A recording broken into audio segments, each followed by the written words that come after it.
Gisha Junior ariwe Double J asanzwe avuka mu ntara ya Gitega ku mugwa mukuru wa politike, akaba asanzwe ari muri lebo ya Bantu Boy. Kuri uyu munsi indirimbo ya nyuma kuri we haheze amezi 5 isohotse ariyo yise Kwiti Kwiti. Tuguma tubona amaposti menshi cyane, amasanamu ya Double J na Ruki Shasha kuri Double J. Biboneka yuko Double J ariko aritegurira kuduha ikintu gishasha kimeze neza cyane gose. Gushika uno munsi ntituramenya indirimbo izosohoka ryari, indirimbo yitwa gute. Gusa ako ka video mubona ngaho yasohoye naka video gatoyi cyane kamara 16 seconde, kamara imisegonda 16. Naka video gatoyi katagira amajwi, ariko twiweje neza biraboneka ko ako ka video kazoba kari mu tuntu tugize cyangwa mu video tugize indirimbo yiwe nshasha ya Double J tutazi umunsi zosohokera. Mwebwe nk'abakunzi ba Isaac TV murazi ko twama turi ku mwanya mu kubazanira bishasha.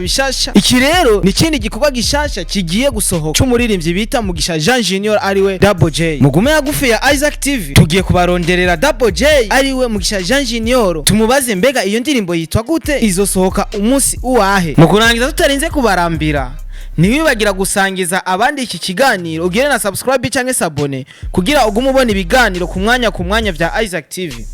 Yari Star Boy kuri micro za Isaac TV. Imana ibamezagira aho muherereye hose. Isaac TV. Oh.